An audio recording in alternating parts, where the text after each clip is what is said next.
Vedare tinokuchingamidzai zvekare kune chimwe chirongwa pano paZim Facebook Secrets and Confessions. Tadzoka zvekare nemamwe mamessages.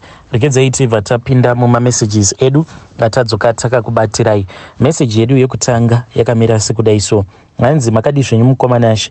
Ndinokumbirawo kuti munge muchindiposterawo nyaya yangu makavikawo chitupa changu. Ndauyawo padare renyu kuti munge muchizondibatsirawo. Inini dambudziko randinaro mukoma nderekuti mudzimai wangu, no matter what I try to do, uyu mudzimai wekuti kutoroora chaiko mukoma zvekutoti kana ndega ndakatozvifadzawo kuti ya mudzimai wangu uyu nemari yandamubvisira achazovawo munhu anenge aine good behavior.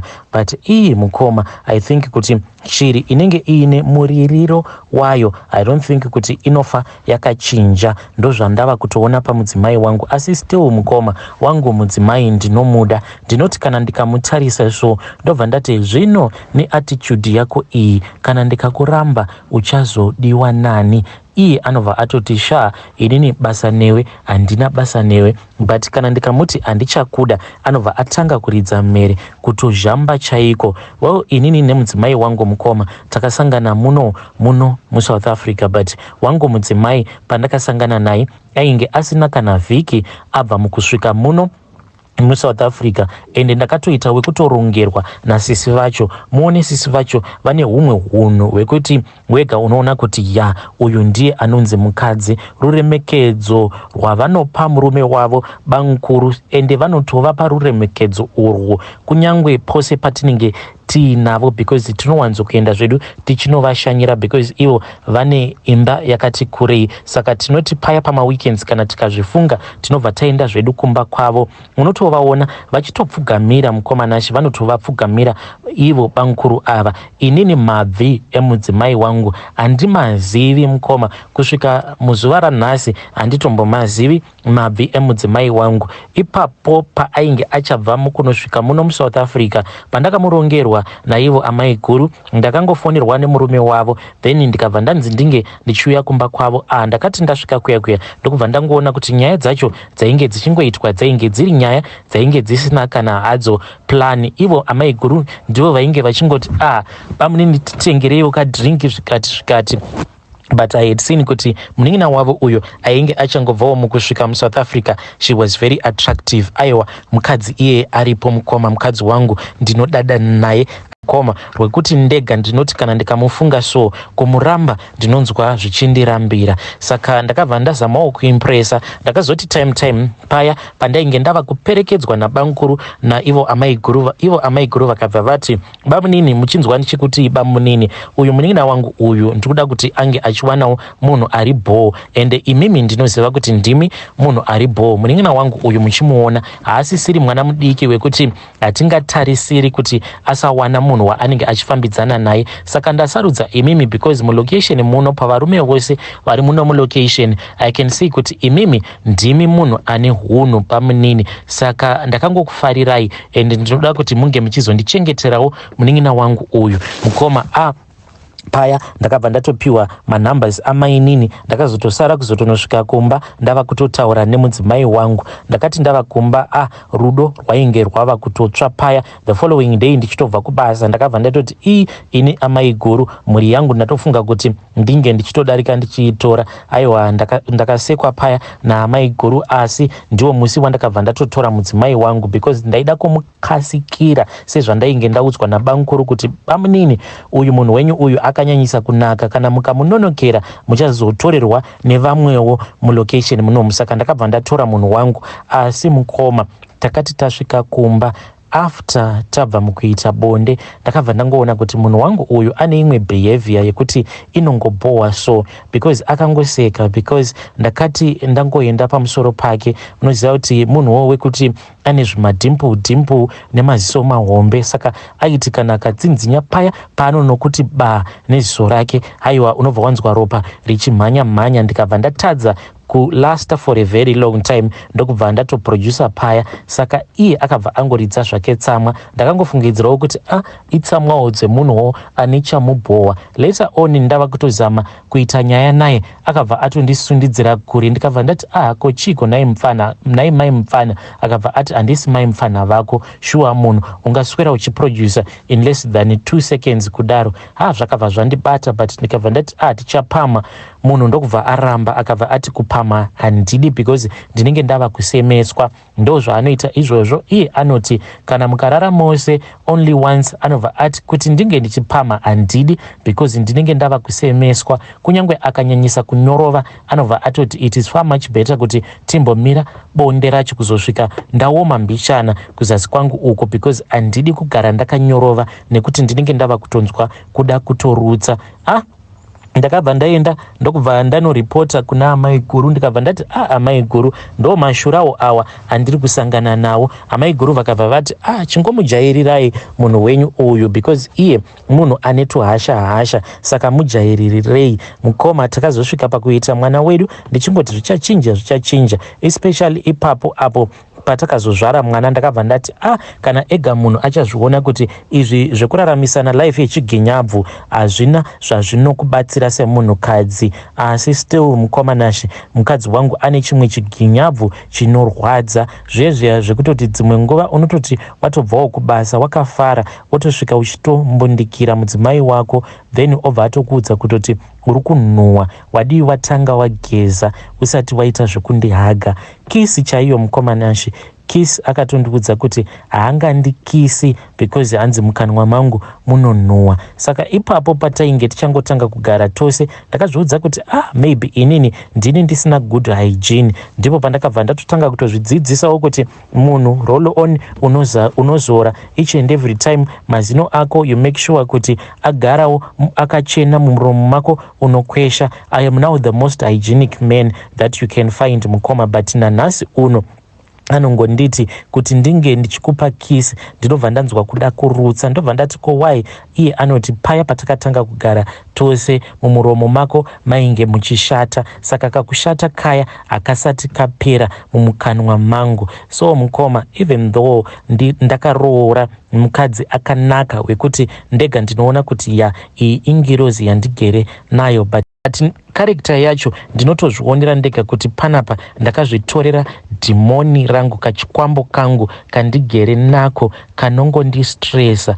Mukoma, I am a man who is living in stress. Kubasa chaiko handikwanise kufokasa because dzimwe nguva ndinokukaruka ndanyorerwa bhomba. Iye ndiye gotwe mumhuri mavo, but anoda kuzviita breadwinner. Sisi vake vanoshanda, bangukuru vanoshanda, kune vamwe vana sisi vake vanotoshanda kuZimbabwe uko, but iye anosarudza kuti kana amai kumusha vakachema even with the smallest thing, kanhu kekuti kanenge kasiri very important, ndinoti ndikanzi tumidzira amai mari kumusha. Mukoma, kana ndikasangotumidzira mari, let's say kana pabasa panenge pari very busy, kuti ndinge ndichienda paWhatsApp ndotanga kuita zvemaorder kuti nditumidzire mari, kana ndikangotadza kutumidzira mari apo paanenge anditi tumidzira mama mari, mukoma nashi ndinozoti ndichinobata foni yangu so panenge paine paragraph mukoma, ndichiudzwa kuti iwewe you do not deserve me, nerunako rwangu rwandinarwo, nevarume vanondinyenga, ndo shoko rinondirwadza mukoma. It is not an easy thing kuti mukadzi waunoda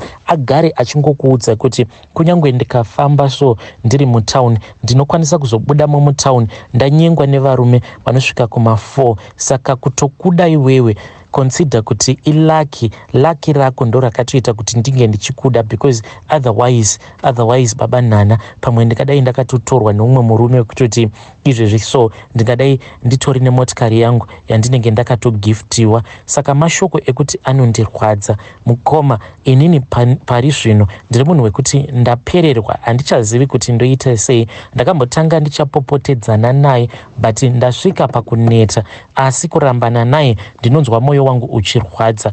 Pane rimwe level rekuti mukadzi waunenge ugere naye unozvibvunza kuti saka nerunako rwake kana ndikarambana naye will I be able to get someone akanaka kumudarika, because iye anoti baba boy mukatiramba, your only chance is chembere. Chembere ndo dzamunenge mava kutogara nadzo, isusu zvedu tinenge tatoenda.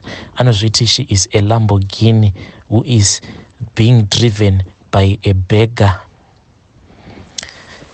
Hey, vedare ndo message iyo yandakatumidzirwa WhatsApp voice note ichibva kuna mukoma vedu. Hanzi mudzimai wangu iye anozvitora anozviita Lamborghini.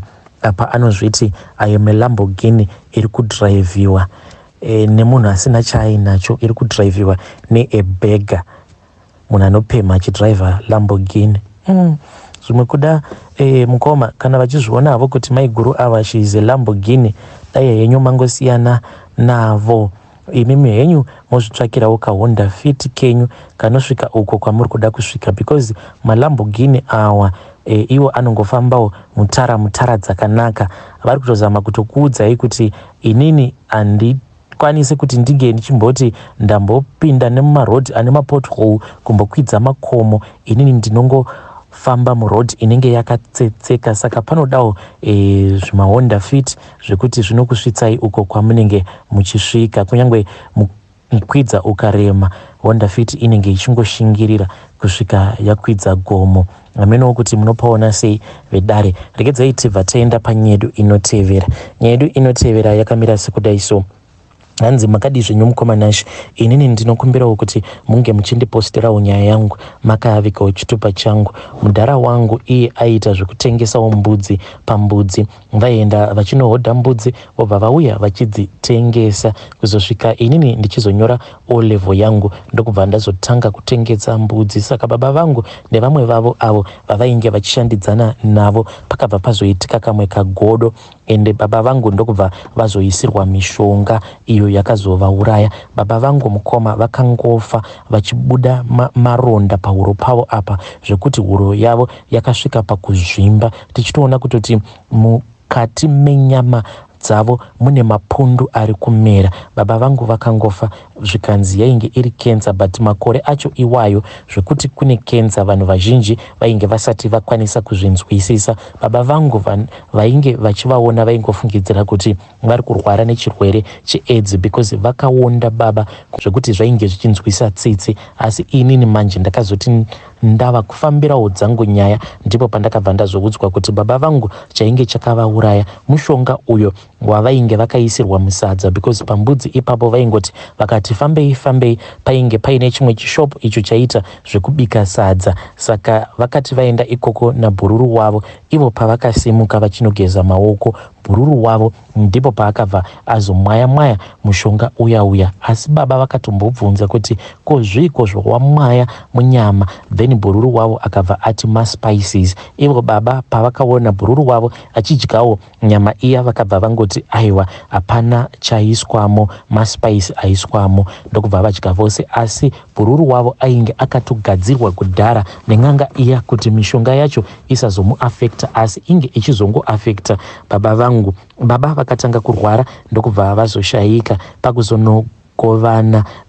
Saka ivo baba nebhururu wavo vainge vaine mbudzi dzavo dzavainge vainadzo. Bhururu akabva azongotora mbudzi dziya akabva azodzisenga akanodziisa kumusha kwavo. Haana kuzodzoka kuHarare mukoma, akangosiya mbudzi 5 pambudzi 45 dzavainge vainadzo. Munhu uya hatina hedu kuzomboita hanya naye, tikabva tangosiyana nazvo. Inini ndakazotanga kuti 1 pa5 mbudzi idzo dzaainge akasiya. Ipapo patainge tiri busy nekuchema baba, iye ndipo paakatsvaka chirori ndokubva azosenga mbudzi akaenda nadzo kumusha kwavo. Amai mukoma Nash vakatambudzika zvisingaiti because umwe munin'ina wangu ainge ari kuboarding school. Kuti vange vachimubvisa kuboarding school, amai vainge vachiti ivo vaisada kuti vamubvise because chainge chiri chishuviro chababa vangu kuti iye munin'ina wangu uyu ange achizova doctor. Ende zvechokwadi munin'ina wangu uyu ndakazozadzikisa zvido zvababa vangu because akazotova doctor, nanhasi uno ndi doctor, but iye haazvizivi kuti ange achizova doctor pane zvimwe zvandakazoita. looking at my mom's situation mukoma semwanakomana ndakabva ndatanga kufamba ndichibvunzira. Saka ipapo pataitengesa mbudzi kwaiva nevanhu vakawanda vaita zvekushandisa mishonga, vachishandisa mishonga kuti mbudzi dzavo dzikasike dzatengwa, dzisarasika, dzisabiwa, mishonga iya yekungozvichengetedza pabhizinesi rako raunenge uchiita. Saka mukuzonotaurawo neumwewo uyo ainge aine mbudzi dzake dzaaitengesa ipapo paroundabout, but iye mukunotengesa mbudzi idzi aisagarapo sezvataiita zvekuti unenge uchitofudza mbudzi dzako one on one. Iye aiva munhu aiva nemari dzake, aiva nevakomana vake avo vaipota aiva nevakomana vake vaimushandira vachitengesa mbudzi dziya. Iye aingouya each and every day achiuya kuzokolekta mari, ende dzake mbudzi mukoma dzaitengwa, aitova nezvimarori zvake zvaaishandisa mubasa iri rataita rekutengesa mbudzi. One night akazoti auya zvake kuzokolekta mari,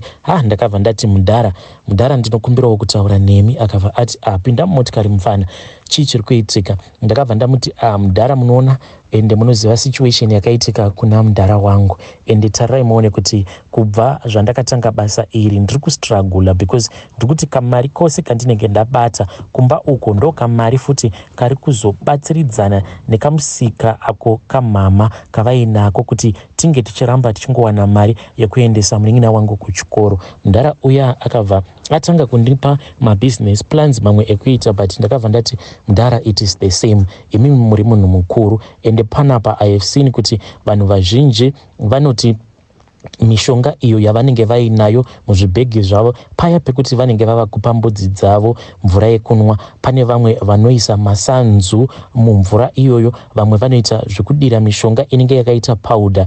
Ndakabva ndati kana imi mudhara ndinotokuonai pane mishonga yamunopota muchizorera pambudzi 2 kana kuti 3, because mudhara uyu ndo zvaaipota achiita. Aiti rimwe zuva panouya kuzokolekta mari aibva ati kuvakomana vake vange vachimubatira mbudzi 2 kana kuti 3, then aibva azoburitsa umwe mushonga so obva auzora pambudzi dzake. Mudhara uyu akabva ati alright, painge pasina kana chainge chakamboshata, ainge aine imwe n'anga iyo yaainge achiziva, ndokubva azonditora mukomanashi tikabva tazoenda kumba kwen'anga kuya. Takati taenda kukung'anga kuya iniwo nekuda kwekuti ndainge ndichiri mwana mudiki ndakangobvunzwa mibvunzo yandainge ndichibvunziwa.